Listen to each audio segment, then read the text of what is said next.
What's up, B-Rob? What's going on, boys? What are your thoughts on the final so far? And is Indiana, did they use all of their ammunition in game one? Yeah, they got their one miraculous comeback in. They get win a series now at this point, it seems like. So it's good for them to get that out of the way. I honestly thought, guys, the Thunder, I was kind of stunned that the Thunder, they changed their starting lineup going into game one and went, and didn't really play.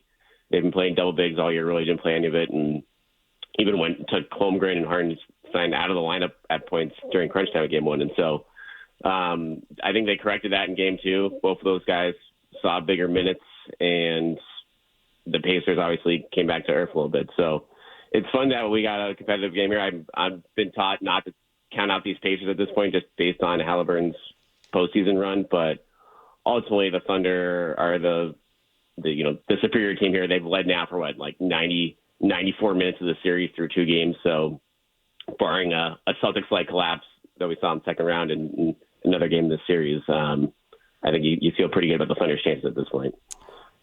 B-Rob, I asked this question a couple of days ago. I want to get your take on it. If you are a Celtics fan, which result makes you feel better about where you're going forward? Is it Indiana winning? Hey, Pacers won the championship. I guess this rebuild or this retooling won't be as painful as I thought. Or is it OKC winning and you're like, okay, yeah, they are a super team, but not in my conference. Don't have to worry about it. What makes you feel better? Which championship team would you feel better about? Yeah, I love that question, Mike. Honestly, I think you feel better if the Pacers win, just because the Thunder aren't going anywhere for a while. And so if they're still coming up short now, if this is the beginning of 2 or 3 for the Thunder, then that's a pretty tall mountain for the Celtics to climb once Tatum gets back.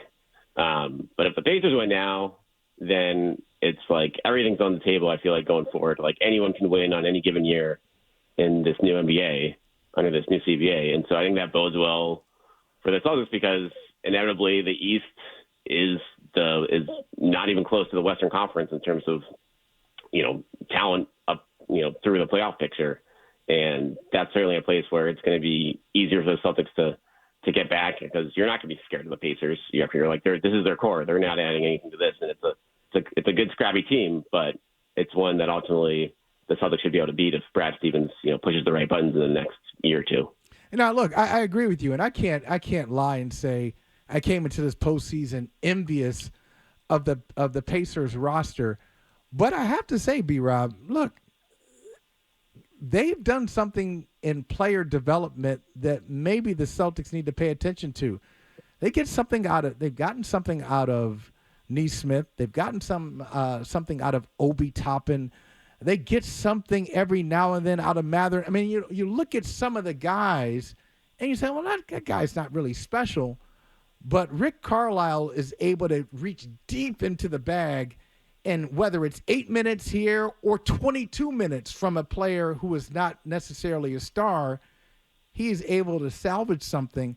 And I think the Celtics, if Jason Tatum is out most of next year or all of next year, that's really got to be something that they have in their repertoire to even have a decent season. Without a doubt. Look at Nesmith, look at Obi Toppin. These are guys that are, they weren't totally cast-offs, but they were guys that their teams were happy to get rid of for upgrades elsewhere. And they have found the guys, to your point, Mike, that just fit their system well on offense. And they play a really enjoyable type of offense where everyone's moving, everyone's involved. It's unpredictable. It's not, 50 or 60 threes a night, and anyone can hurt you, as we saw in game one there. So, yeah, I think going into this offseason, the Celtics, as they have whatever we want to call this year, a bridge year, gap year, whatever it's going to be, finding guys like this and the deals that are inevitably coming is going to be big because you're going to have to find good balance around Jason Tatum and certainly Jaylen Brown. Whoever's left here going forward, finding guys like the Pacers have, 1 through 8, 1 through 9 is going to be a big part of the Celtics getting back up to the top of the Eastern Conference, I feel like in a year or two under this new CBA where it's going to just be tougher to find and add those type of guys when you're paying out, one or two supermax contracts to your best players. All right, so you mentioned the inevitable deals that are coming here. Drew Holiday, you wrote about, here today about, what the prospects are for him. Porzingis obviously would be another guy. Do you think about Brown? Do you think about White? Like, do you anticipate anything maybe that we're not focusing on? Because everybody understands, like, okay, Holiday's gone. Porzingis is got to be gone, right? I mean, but will they? Is there an appetite, or would there be a deal out there if they wanted to go big as far as moving one of the bigger pieces on the roster? Yeah, I think it all depends on the market that's out there for guys like Drew and Porzingis. I think the default option is those guys because they're older, their contracts are expiring, so they don't necessarily, in Drew's case, doesn't necessarily fit the timeline with Tatum as we get later in this decade. And Porzingis, he's obviously been a big part of their, the last 2 years, but how reliable is he? Is he do you want to pay his next contract? What is that going to cost? And so those are easier pieces to move now. If the market isn't there for those guys, and the other question is, like, what this new ownership that's coming in, like, what's the mandate? Like, what's the spending? Are they okay being a tax team for the foreseeable future? And that is now they're a repeater tax team, so the price is quite high. They're not going to pay full freight of the $500 million that they're projected to right now, but are they okay paying like $300 million and staying over the tax a little bit for even a year like this when Tatum is out? That is, I think, certainly going to inform Brad Stevens' decision to a degree. We're not going to know that until we see some of these moves, but inevitably, if they need to cut money and the market for Porzingis and Drew Holiday is not as good as people might think it is, then I think options like, okay, what type of haul can we get for Jaylen Brown? What type of haul can we get for Derek White? You don't want to trade those guys, but those would be avenues you have to explore in those on the front, just in case you get bowled over or in case you can kind of reload and fit into the payroll even better if the goal is to maybe even like do something bigger, like getting under the taxes here, then that involves cutting $50 million of this payroll. And then that is when you could see some even more drastic things than trading a Drew Holiday or trading Porzingis. So given that everybody in the league kind of understands the situation that the Celtics are in, if you're Brad Stevens, what are you reasonably hoping to get in return other than cap space for either one of those guys? Yeah, it's with Drew Holiday, I think you want to get back.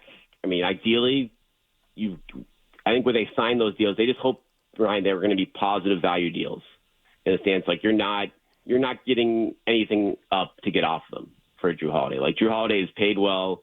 He's obviously been a proven playoff player for a while. He's could help a ton of teams around the league right now. The question is like, okay, is he worth paying 30? Is some team willing to take on, $34 million a year for the next 3 years to take him on? So ideally, like you're getting a couple movable contracts back. I don't think you're going to get any draft capital back for him or Porzingis unless other stuff's involved. But just getting players that help, that maybe someone promising, but certainly helps you cut the payroll when you move them.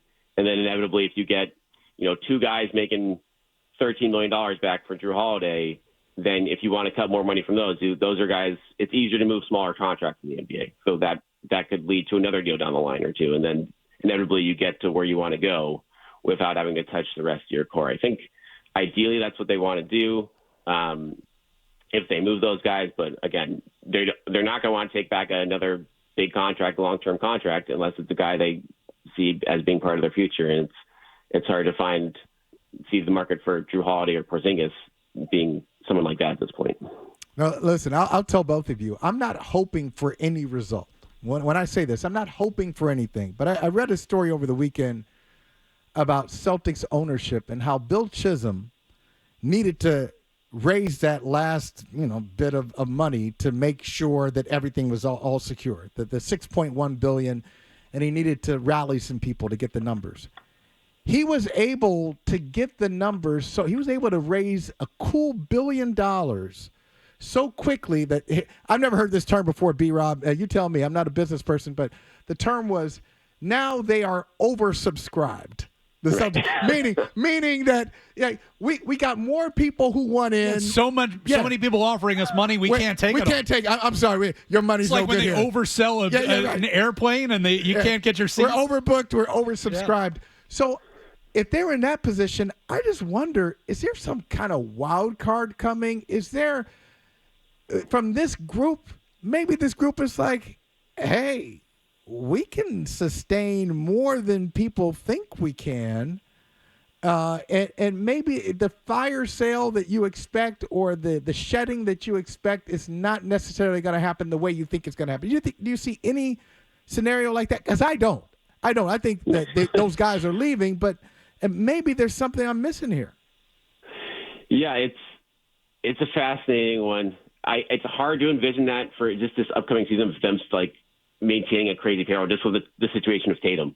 Because it's kind of like, why would you do that this year? Now, would they do that a year from now when Tatum comes back and you're like, listen, we're ready to spend a ton. We're going to take a break. We're going to kind of take it back, walk it back this year when Tatum's getting healthy, and then we'll be able to spend crazy amounts again.